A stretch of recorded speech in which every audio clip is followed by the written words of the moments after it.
Hey guys, and welcome back to r/EntitledPeople. We got some more Reddit stories for you today, so be sure to like and subscribe and let's get into it, friends. Nothing wrong with your noise? Let's see how you like it when you have a baby. I live in an 80s style duplex building made of concrete cinder block bricks and moved in here mid-2016. My neighbor has a mirror of my apartment. They are both 2 levels with a gallery staircase in the middle. I love it here so much. But my neighbor, oh my god. We actually used to get along alright, and that was mostly because I like to keep the peace. But he loves having every door and window of his home open, and I live in a part of the world that is hot and humid for about 3/4 of the year. We also live right by a busy road. This wouldn't be that much of an issue, but his music and movies have to compete with the outside noise, as well as the noise from his fans. He refuses to use his air conditioner. The result, even at low levels, is a booming bass in some of my rooms due to the resonance. It drives me crazy, and this could happen at any time of the day or night. I was losing sleep and my mind and at my wit's end. We finally well and truly fell out about a year ago. I had tried asking, begging, pleading, passive aggression. Every avenue had been exhausted by this point. I convinced him to come over to my house and just listen so he can hear for himself what I'm talking about, and thought surely he would realize that he needs to stop, or at least seriously adjust his sound settings. He said there was absolutely nothing wrong, and so I decided to change tack and increase the levels of my own system, much better than his, to roughly where his was, and we went there. And again, he said there was nothing wrong, and that he wasn't going to change anything. I was told that my sound wasn't able to be heard at their place, and that I could leave the levels as they were, and would just have to live with whatever sound came out of their home. At this point, I also started searching for phrases like narcissist or just asshole to try to figure him out. He got with this lady he had been talking to, and it's an absurd and toxic relationship, but not my problem. And I figured at least he wasn't playing sound that boomed through my bedroom in the middle of the night. Anyway, cut to a few months ago. I noticed he had some old baby stuff on his patio that looked like it was bought from a garage sale about 30 years ago. And then in the following months, I see his girlfriend with a definite baby pump. By now, I bet you can see where this is going, and so could I by that point, assuming things weren't going to change, and I knew they wouldn't. This past month, my neighbor and his girlfriend have welcomed an adorable little screaming baby, which I can't hear from my place at all, thankfully. But apparently, they absolutely can hear sound coming from my place, and told me as much when they knocked this week, and I greeted them with a big smile and congratulations. They told me they are getting no sleep at all, and they're at their wits' end. They asked, begged, and pleaded with me to turn my sound system down. And I reminded my neighbor that my sound wasn't able to be heard from their house, and even if they could hear my sound, they can just live with it. I might reduce the settings slightly, once I know for sure that a lesson has been learned. That is absolute karma at its finest. That neighbor really has that kind of mentality where they just can't be bothered to think about anybody but themselves. But I do wonder what actually went through their heads in that situation though. Like, I wonder if the thought even crossed their minds of the absolute irony and hypocrisy of them finally having to be the ones to ask OP to turn things down. Pretty damn hilarious. I got back at the Karen in my line. I was a grocery checker in the 90s. One day around noon, I was working the 10 items or less / cash only express line that was used by many people who were just grabbing a quick sandwich for lunch. So it was important to keep out people who had carts full of groceries. There was one other regular check stand open across from me that had one person being checked out with a large cart full. I didn't have anyone in my line at the time.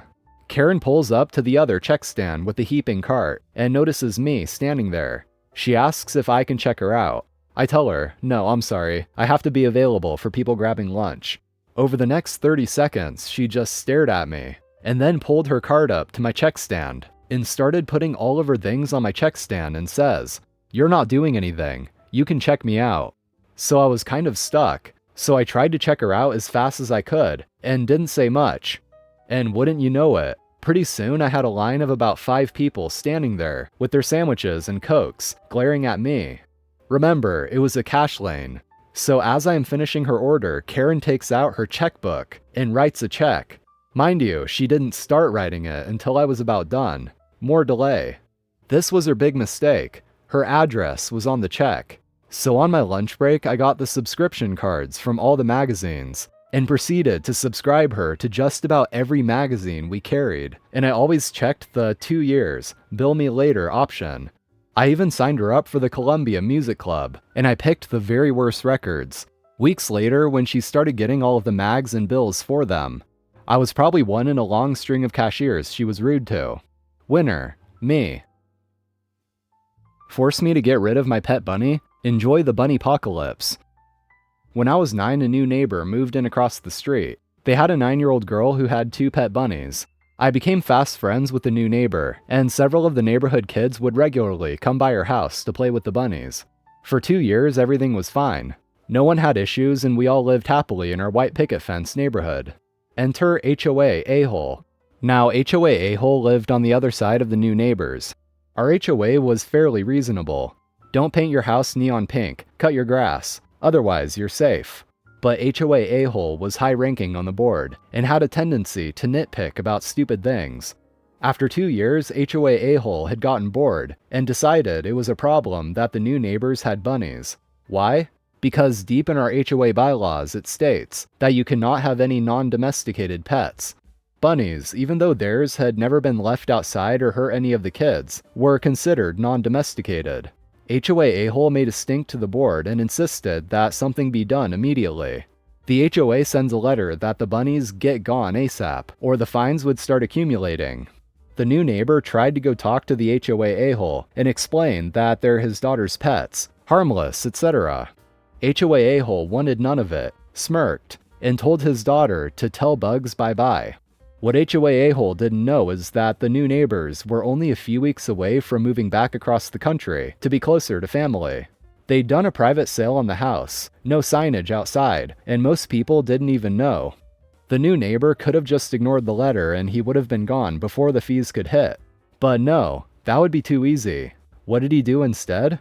He drove to a friend's property in a rural area of town, captured 4 wild bunnies, and set them loose in the neighborhood the day before he moved.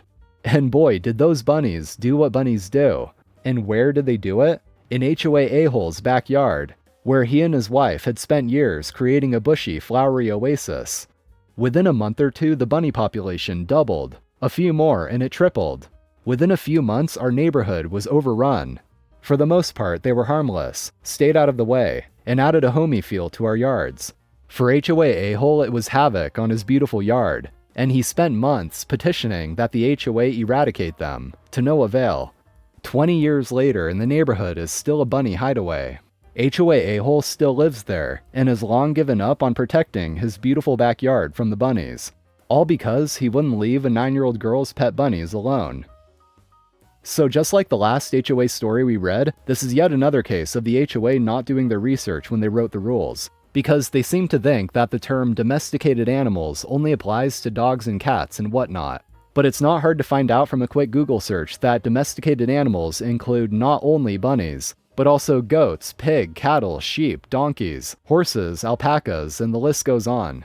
So this is yet another case of an HOA being run by a bunch of people who have no idea what they're doing, at least in terms of writing rules and actually knowing what their own rules mean. Neighbor and his friends kept stealing my packages, so I got them arrested and evicted. I had a problem neighbor for so many years. He'd terrorized the area. He was a drug addict and a dealer, which is his business, but don't make it my issue. Thus, we always had unsavory people popping up, breaking into houses and cars and stealing packages, etc.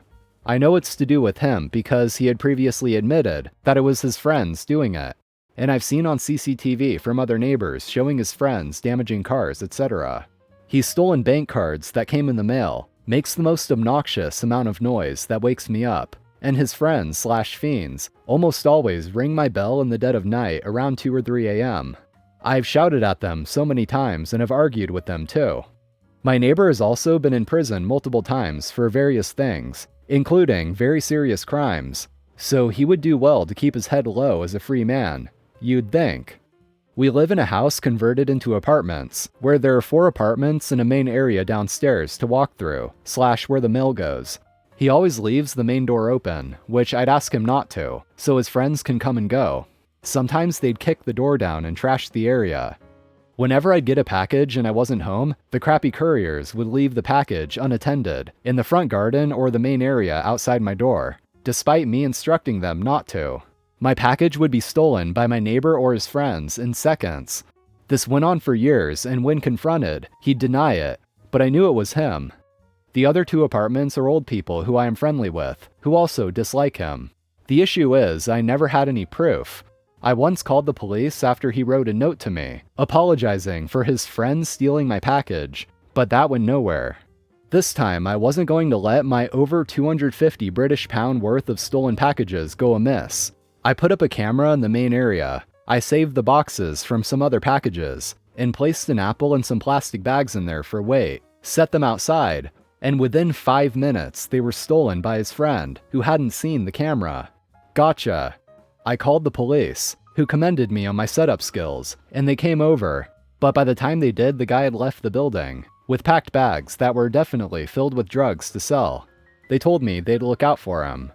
A few weeks after, I get a call from the police about it. I also tell them I'm absolutely certain he sells Class A drugs and has been terrorizing the area. They tell me they'd pay him a visit. 5 days go by, and at 7 a.m. I get a call from the same officer, asking me to open the door quickly and quietly. I do, and she tells me to go inside, but not before I see about 15 plainclothed officers hiding behind a wall. I look through the peephole and they all storm inside, boot down his door, and arrest everyone inside. It was basically a crack house, as well as seize boxes of drugs. This was all caught on the camera I bought, so I sent the footage to the landlord. The police also get in touch with the landlord, and thus my neighbor is evicted on top of it. This was a month ago. None of his mail has been picked up, and I'm getting a lot of joy out of this. Moral of the story? Keep your hands to yourself.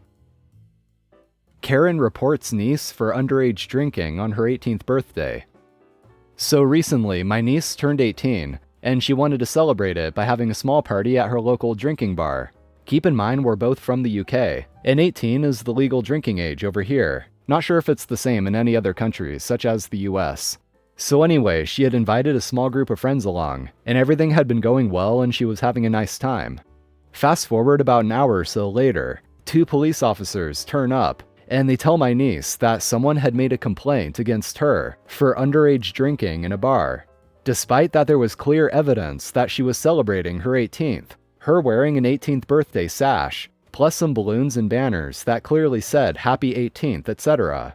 Plus, she's on medication for epilepsy, so she was mainly sticking to non-alcoholic drinks, such as lemonade, orangeade, etc. So even if she was underage, she still wouldn't be drinking underage. Luckily, my niece had some ID to prove that she was in fact 18. And even the lady who had been working at the bar that evening was also able to confirm that she was in fact 18, and therefore old enough to be there. After the police were satisfied that my niece was in fact 18, they went and confronted the Karen who had made the complaint, and it turned out to be some 50-something-year-old posh woman, who so happened to be there with a small group of other middle-aged posh women. And let's just say she got quite the telling off from the police for wasting their time. Plus, she was also kicked out from trying to spoil my niece's birthday. That's it for today's episode. Thanks for watching. Be sure to drop a like, I'd really appreciate it. And also subscribe for more Reddit stories. So I'm out of here. Have an awesome day, and until next time.